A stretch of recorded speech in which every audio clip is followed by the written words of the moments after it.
अस्सलाम वालेकुम स्टूडेंट्स, क्या हाल है आपके। मेरा नाम है अबरार चौहान। आज हम चैप्टर नंबर 3 के लास्ट 2 न्यूमेरिकल करने जा रहे हैं। ये न्यूमेरिकल ना सिर्फ इम्पोर्टेंट है बल्कि इन दोनों के अंदर रीजनिंग के क्वेश्चन भी मौजूद हैं, जो कि हमारी गैसेस के बिहेवियर के बारे में जो नॉलेज है उसको इंक्रीज़ करते हैं और हमारी एनालिटिकल स्किल को भी इम्प्रूव करेंगे, जो गैस से मुतल्लिक आइडियल और नॉन आइडियल बिहेवियर से रिलेटेड क्वेश्चन में पूछी जा सकती है या एंटी टेस्ट वगैरह में आ सकती है। तो हम इन दो न्यूमेरिकल्स को सॉल्व करने के लिए चलते हैं ग्लास बोर्ड की तरफ।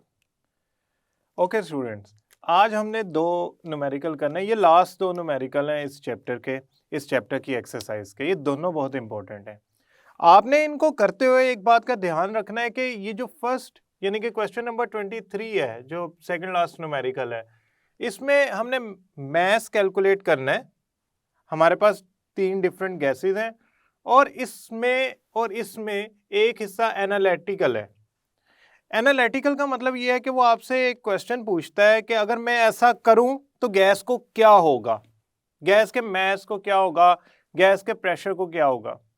जब एनालिटिकल क्वेश्चन पूछा जाता है ना, तो वो एक्चुअली आपसे एक रीजन पूछ रहा होता है। जब वो आपसे रीजन का पूछता है तो इसका हरगिज मतलब नहीं है कि आप वहां कैलकुलेट करके आंसर लिख के उसके नीचे कोई रीजन ही ना दें, कोई लॉजिक ही ना दें, कुछ एक्सप्लेन ही ना करें। You need to explain it with the proper reason कि ऐसा होगा से प्रेशर कम हो जाएगा। फॉर एग्जाम्पल, क्यों होगा वो आपने बताना है कि क्यों होगा। ये रीजनिंग के क्वेश्चन है, एनालिटिकल पार्ट्स हैं। You need to understand this thing कि ये एनालिटिकल पार्ट्स हैं।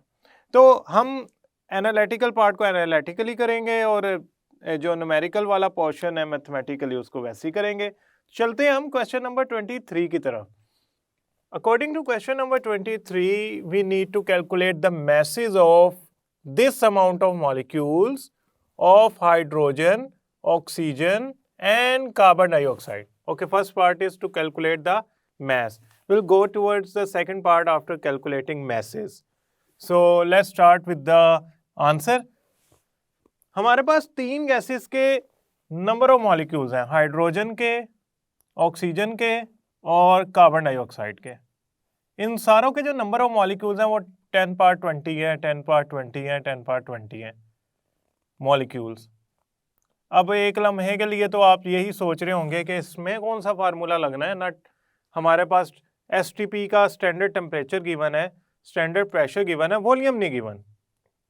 एक बात आप जरा सोचें, वॉल्यूम एक गैस का गिवन होता तो चूंकि तीनों गैसेस जो हैं वो सेम टेम्परेचर प्रेशर पे है, स्टैंडर्ड टेम्परेचर प्रेशर तीनों के लिए सेम है, टेम्परेचर प्रेशर स्टैंडर्ड वैल्यू वाला, और तीनों के नंबर ऑफ मॉलिक्यूल भी सेम है। इसका मतलब तीनों का वॉल्यूम भी सेम होगा।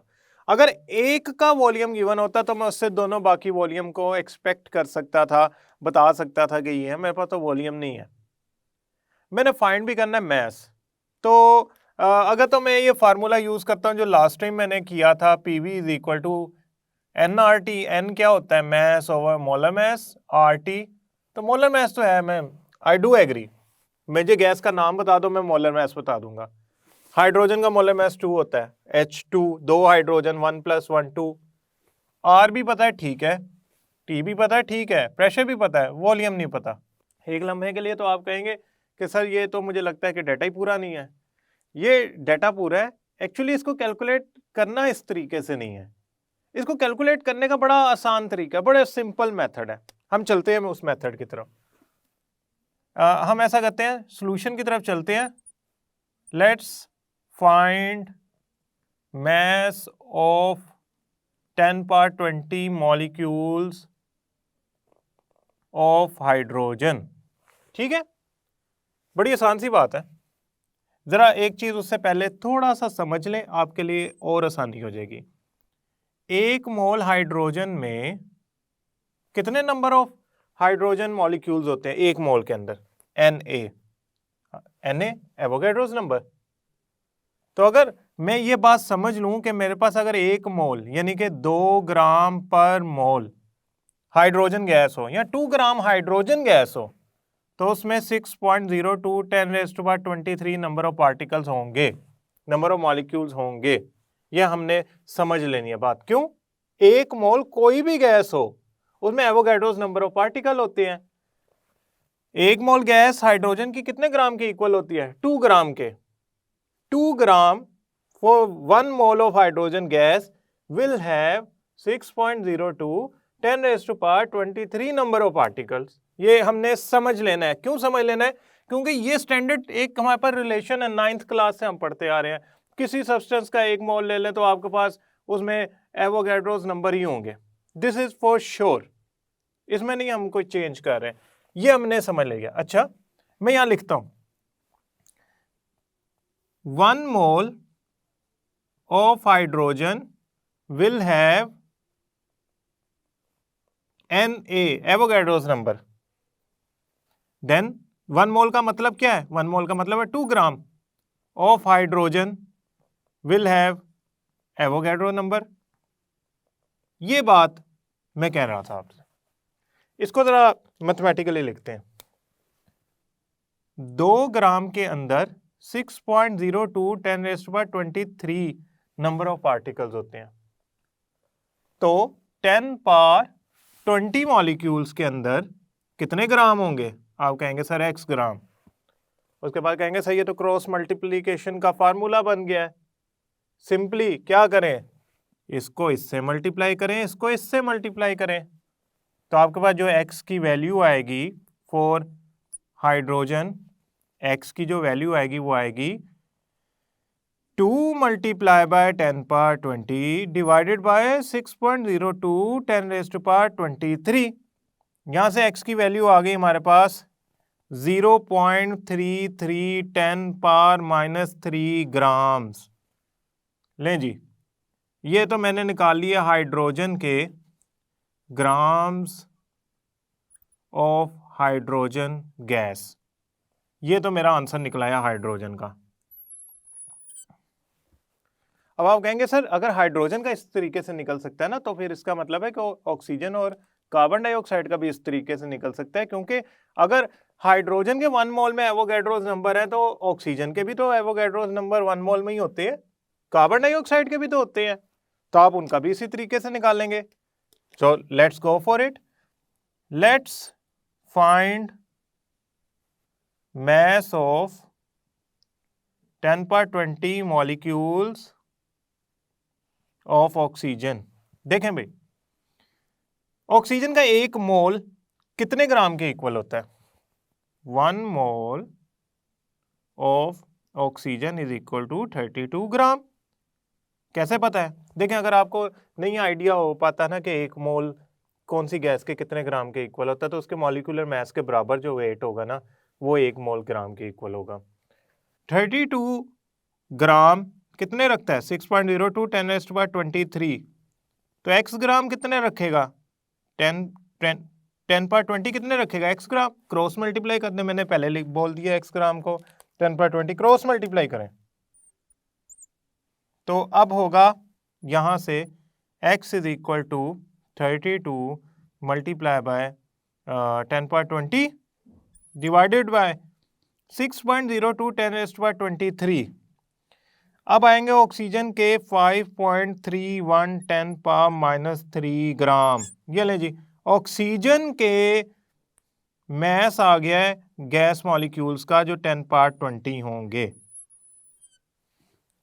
अब सेम इसी तरह मैं करता हूं for carbon dioxide. Let's find mass of 10⁻20 molecules of CO2।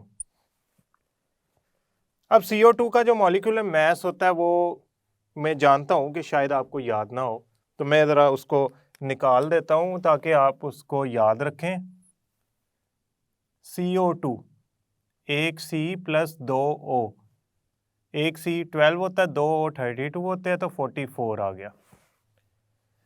तो 44 ग्राम 6.02 10⁻23 number of particle Avogadro number रखता है। 1 मोल में इतने ग्राम होंगे, तो 10⁻20 कितने होगा? x ग्राम के इक्वल होगा। आप क्या करें? क्रॉस मल्टीप्लाई करें।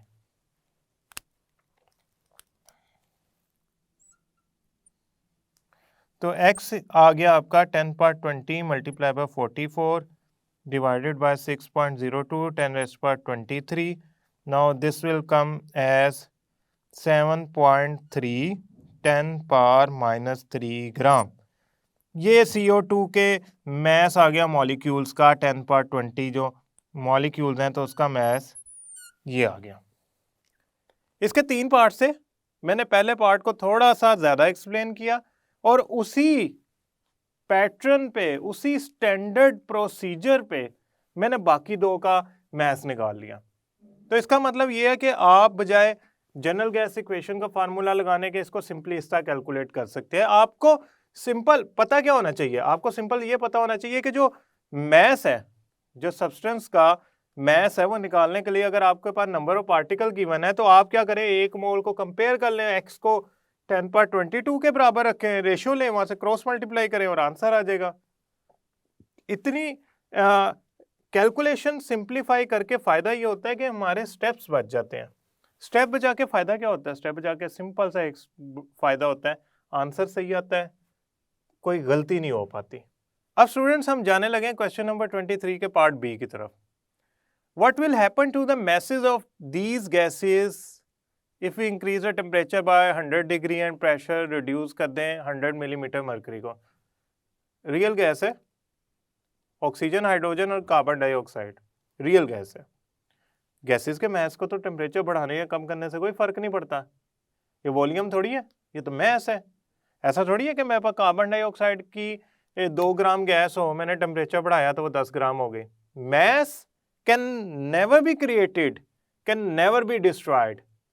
It can only be converted from one form to other. ये नहीं है कि मैं टेम्परेचर बढ़ाऊंगा मैस क्रिएट होगा, वैल्यू बढ़ जाएगी। नो, मैस को टेम्परेचर बढ़ाने या प्रेशर कम करने या ज्यादा करने, टेम्परेचर कम करने या ज्यादा करने से कोई फर्क नहीं पड़ता। मैस उतना ही रहता है जितनी उसकी एक सर्टेन वैल्यू है। वॉल्यूम को फर्क पड़ सकता है, कम ज्यादा हो जाता है, स्टेट को फर्क पड़ सकता है, हो सकता है कि गैस लिक्विड स्टेट में कन्वर्ट हो जाए, लेकिन इसका मतलब ये नहीं है कि वो मैस चेंज हो जाएगा। मैस अगर तो फर्क पड़ता तो ये तो वही बात हो गई ना कि आपने टेम्परेचर बढ़ाया, मैस क्रिएट हो गया। ये तो law of conservation of mass के खिलाफ है। तो law of conservation of mass के अगर खिलाफ मैं बात करूंगा तो मैं तो बेसिक रूल ऑफ साइंस को ही निग्लेक्ट कर रहा हूं। That is not possible. तो लिहाजा आपने इसका आंसर लिखना है कि nothing should happen to the masses of these gases because by increasing or decreasing temperature or pressure, whether 100 degree, 200 degree, 300 degree, we cannot create mass or destroy the mass. So even the mass have no effect of temperature and pressure on it. Students, अब चलते हैं question number 24 की तरफ। Question number 24 में आपके पास ammonia के 2 moles हैं और उसे 5 DM³ 5 लीटर की फ्लास्क में बंद किया गया है 27 डिग्री पे। Calculate the pressure exerted when gas behave ideally and when gas behave real.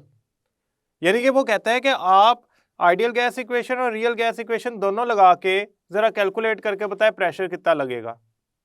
फिर वो कहता है कि calculate the lessened pressure, pressure कितना रिड्यूस हुआ है, कौन सा प्रेशर रिड्यूस होगा। जो आइडियल प्रेशर गैस लगा सकती है जब वो रियल स्टेट में होती है तो उतना प्रेशर नहीं लगाती। वो जो प्रेशर का डिफरेंस है, he is asking for it. Now do you expect same decrease when 2 moles of ammonia is given into or shifted into 40 DM³ volume at 27 degree? Now this is analytical question, ये हमें discuss करना पड़ेगा detail के अंदर। उससे पहले हम सिर्फ न्यूमेरिकल सॉल्व करते हैं, फिर हम उस डिटेल की तरफ भी चलते हैं। देखिए भाई, डाटा आपके पास होना चाहिए। डाटा है हमारे पास, अमोनिया के 2 मोल्स हैं, moles are 2, okay, volume is 5 DM³, very good. Pressure exerted find करना है, प्रेशर फाइंड करना है। तो जब गैस आइडियल बिहेव कर रही हो, टेम्परेचर भी गिवन है, टेम्परेचर है 27 डिग्री, ये टेम्परेचर गिवन है हमारे पास 27 डिग्री। 27 को 273 में ऐड कर लेते हैं ताकि केल्विन में मेरा आंसर आ जाए। नाउ ये this become 300 kelvin. Students, kelvin में कन्वर्ट किए बिना तो मैंने आगे चलना ही नहीं था, तो मैंने पहले केल्विन में कन्वर्ट कर लिया। स्टूडेंट्स, अब चलते हैं हम फार्मूला की तरफ। जब हमारी गैस है आइडियल बिहेवियर शो कर रही है, जब आइडियल बिहेवियर, तो मेरे पास जो फार्मूला होगा जब वो आइडियल बिहेव कर रही है, PV is equal to nRT। No pressure find करना है तो P इधर ही रहने देते हैं, nRT से वॉल्यूम को डिवाइड कर देते हैं। ओके, नो मोल्स कितने गिवन है? 2। R की वैल्यू, अब यहां पे आप मुझसे फिर सवाल करेंगे सर R की वैल्यू तो ATM और DM क्यूब वाली तो हमें याद है, तो क्या इधर जो वॉल्यूम है वो DM क्यूब है, तो आप आंसर ATM में लाना चाहते हैं? बिल्कुल, तो कोई मसला ही नहीं। R की वैल्यू कौन सी यूज करेंगे? 0.0821 ATM DM क्यूब पर मोल पर केल्विन। तो मैं यहां लिख रहा हूं R की वैल्यू आएगी 0.0821। टेम्परेचर कितना है? 300 केल्विन। वॉल्यूम कितना है? वॉल्यूम हमारे पास है 5 DM क्यूब।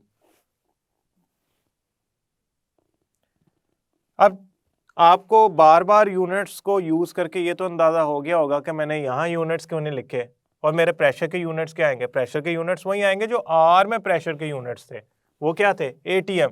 क्यों? बाकी सारे यूनिट कैंसिल आउट होके ATM ही छोड़ेंगे, तो वो प्रेशर का यूनिट आ जाएगा। तो मेरा आंसर आएगा इसको कैलकुलेट करने के बाद 9.85 ATM। Now the second part, if gas is behaving real, तो फिर ये तो फार्मूला लग नहीं सकता। फिर कौन सा फार्मूला लगेगा? Vendor wall equation. किस किस में करेक्शन की थी वेंडर वॉल ने? प्रेशर एंड वॉल्यूम के अंदर। हमने भी वही करनी है। प्रेशर में करेक्शन क्या थी?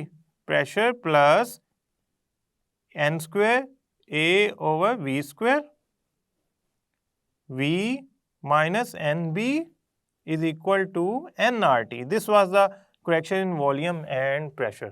हम उसको तो नहीं डिस्कस करते कि ये आई कहाँ से, लेकिन आपके लिए, आपके रिमाइंडर के लिए मैं बता रहा हूँ कि आप इसको ज़रूर पढ़े, जाके दोबारा एक दफ़ा रिवाइज करेंगे इक्वेशन कैसे डेवलप हुई। इस पे पूरे 2 लेक्चर हमने रखे हुए हैं, अपलोड हुए हैं, वो आप प्लीज़ देखिए इसे। P फाइंड करना है, P प्लस n स्क्वायर 2 का स्क्वायर होगा, वॉल्यूम 5 का स्क्वायर होगा, A की value is attraction per unit volume, ये हमें पता होनी चाहिए, तभी हम वेंडर वाल इक्वेशन लगा सकते हैं। Now this value is given in the equation statement, ये वैल्यू गिवन है। इसके यूनिट एक बार देख लीजिएगा, अगर SI यूनिट्स में है तो R की वैल्यू SI यूनिट वाली यूज करनी है। R की वैल्यू इस इक्वेशन में SI यूनिट वाली आप यूज करेंगे अगर A और B के यूनिट्स SI में होंगे। अगर A और B के यूनिट ATM DM क्यूब में गिवन है तो आप फिर R की वैल्यू जो यूज करते आ रहे हैं वही यूज करेंगे। अभी ATM DM क्यूब में है तो मैं यहाँ पे 1.17 ही लिखता हूँ। वॉल्यूम हमारे पास है 5 minus 2 into B. Now B is also given 0.0371 DM cube पर मोल। अगेन हमारे SI में नहीं थे, वरना मीटर क्यूब होता, तो जरूरत नहीं है। 2 R की वैल्यू 0.0821, क्यों? हमारे पास जो यूनिट्स थे वो सही थे, कॉमन यूनिट्स थे, और टेम्परेचर 300 केल्विन। अगर आप इस इक्वेशन को सॉल्व करते हैं तो प्रेशर एक्सट्रैक्ट करते हैं, मैं वो जो 2-3 स्टेप हैं एक्सट्रैक्शन ऑफ प्रेशर के, वो अगर करना चाहूँ, मैं इसको यूं करता हूँ, मैं प्रेशर को एक्सट्रैक्ट करने के लिए इस इक्वेशन को एक तरफ सारी लिख देता हूँ। तो हमारे पास इक्वेशन क्या बनेगी? हमारे पास इक्वेशन बनेगी 2 मल्टीप्लाई बाय 0.0821 300, ये वाला factor 5 minus 2 multiply by 0.0371 P plus 1.17 2 square 4 over 5 का स्क्वायर 25, ये उधर जाके माइनस हो जाएगा। ठीक है, तो जब आप प्रेशर का आंसर निकालेंगे तो वो निकलेगा 9.34 ATM। मैंने इसको कैलकुलेटर पे जब सॉल्व किया तो यहाँ से जो प्रेशर की वैल्यू आई ना वो 9.34 आई। Now this is very much important कि आपका जो प्रेशर की रियल गैस इक्वेशन के ज़रिए वैल्यू आई है वो डिफरेंट है, और जो आइडियल गैस से वैल्यू आई है वो डिफरेंट है। इसका मतलब ये है कि ये वैल्यूज़ एक दूसरे से इसलिए डिफरेंट आई है कि बिहेवियर ऑफ गैस चेंज हो गया है। अब गैस के अंदर फोर्सेज ऑफ अट्रैक्शन आ गई हैं, रियल में फोर्सेज ऑफ अट्रैक्शन होते हैं, उससे प्रेशर रिड्यूस हो गया। कितना रिड्यूस हो गया? This is also a part of our question. Calculate the lessened pressure. Lessened pressure किसके इक्वल होगा? जो आइडियल गैस प्रेशर लगा रही है, जो रियल गैस प्रेशर लगा रही है। आइडियल गैस हमारा कितना प्रेशर लगा रही है? 9.85 और रियल गैस कितना लगा रही है? 9.34। तो ये कितना बन गया हमारे पास? 0.51 atm। इतना प्रेशर रिड्यूस हो गया। अगर मैं, आप यहाँ कर लें प्रेशर रिड्यूस, इतना प्रेशर रिड्यूस हो गया। अगर मैं ये कंसीडर कर लूँ कि मेरी आइडियल से रियल गैस में गैस कन्वर्ट हो गई है, उसमें फोर्सेस ऑफ अट्रैक्शन ऑपरेट कर रही हैं। नाउ लास्ट, क्या आप एक्सपेक्ट करते हैं कि प्रेशर जब 2 मोल अमोनिया को मैं 5 dm क्यूब से उठा के 40 dm क्यूब तक ले जाऊंगा तो उतना ही कम होगा? पहली बात तो ये प्रेशर इसलिए कम हुआ है क्योंकि फोर्सेस ऑफ अट्रैक्शन आ गई। आइडियल से कौन सी गैस बन गई? रियल। जब आप वॉल्यूम ज्यादा करेंगे, 40 dm क्यूब कर देंगे, 5 से मॉलिक्यूल एक दूसरे से दूर दूर चले जाएंगे, they would have more space, more volume, उनका प्रेशर रिड्यूस हो जाएगा, मैं मानता हूं। लेकिन अब वो इस वजह से नहीं रिड्यूस हुआ कि उनमें फोर्सेस ऑफ अट्रैक्शन आ गई। मॉलिक्यूल ऑफ गैस एक दूसरे से दूर चले गए, मॉलिक्यूल ऑफ गैस एक दूसरे से दूर चले गए। इसका मतलब ये नहीं है कि वो एक दूसरे से दूर चले गए हैं तो उनका प्रेशर फोर्सेस ऑफ अट्रैक्शन की वजह से कम हो गया। अब उनका प्रेशर ज्यादा वॉल्यूम ऑक्यूपाई करने से कम होगा। देखिए, जितना ज्यादा वो वॉल्यूम ऑक्यूपाई करेंगे उतना बड़ा उनको इलाका घूमने फिरने के लिए अवेलेबल होगा, उतना वो कम प्रेशर अप्लाई करेंगे। अगर उनकी वॉल्यूम कम करते तो नंबर ऑफ कोलिजन बढ़ जाती, वॉल्यूम ज्यादा कर रहे हैं, number of collision with the wall of container कम हो जाएंगी, तो वो उतना प्रेशर नहीं अप्लाई कर पाएंगे। तो बात यूं है कि जब आप 5 से 40 dm क्यूब वॉल्यूम बढ़ाएंगे अमोनिया का तो प्रेशर कम होगा। We expect some decrease in pressure, not same. Same क्यों नहीं कम होगा? यहां पे प्रेशर कम हो रहा है इस वजह से कि गैस आइडियल से नॉन आइडियल होगी, यानी कि आइडियल से रियल गैस की तरफ चली गई है। यहां पे गैस का प्रेशर इसलिए कम हो रहा है क्योंकि हमने गैस का वॉल्यूम बढ़ा दिया है। Now more volume, the molecules will apply lesser pressure, तो हमें वो वैल्यू कम नजर आएगी। तो सेम तो नहीं होगी, कम होगी, प्रेशर की वैल्यू कम होगी मगर सेम डिक्रीज नहीं आएगा क्योंकि उसकी जो एक बिहेवियरल चेंज है वो कुछ हो रहा है, इधर कुछ हो रहा है, इधर फोर्सेस और अट्रैक्शन डेवलप होती हैं, मॉलिक्यूल्स नहीं अप्लाई करने देते गैस को उतनी forcefully pressure wall of container पे। यहाँ पे तो वॉल्यूम इंक्रीज हो गया जिसकी वजह से वो कम प्रेशर लगाएगी और इवेंचुअली हमें डिक्रीज इन प्रेशर ही मिलेगा। डिक्रीज दोनों कंडीशन में हो रहा है प्रेशर, इस कंडीशन में भी इसमें, लेकिन सेम नहीं होगा। तो स्टूडेंट्स, ये जो 2 न्यूमेरिकल है इनके 2 एनालिटिकल पार्ट भी हैं, इसका भी और इसका भी। ये 2 एनालिटिकल पार्ट बहुत इंपॉर्टेंट है, मे बी ये अलहदा शॉर्ट क्वेश्चन में पूछे जा सके, इनकी सेंस आप में अच्छी तरह डेवलप हो जानी चाहिए कि इधर क्या हो रहा है और इधर क्या वजह है। तो आई होप ये दोनों न्यूमेरिकल आपको समझ आए होंगे। आई होप स्टूडेंट्स ये आपको दोनों न्यूमेरिकल समझ आ गए होंगे और आप इनको कर लेंगे। इनकी एनालिटिकल रीजनिंग हमेशा इंग्लिश में properly with sentences with logic लिख के आनी है। ऐसा नहीं है कि आप उसको सिर्फ येस और नो में लिखें, आपने उसकी रीजनिंग भी देनी है जो मैंने आपको बताई है। मैं उम्मीद करता हूँ ये लेक्चर आपको समझ आया होगा। नेक्स्ट लेक्चर तक के लिए अल्लाह हाफिज।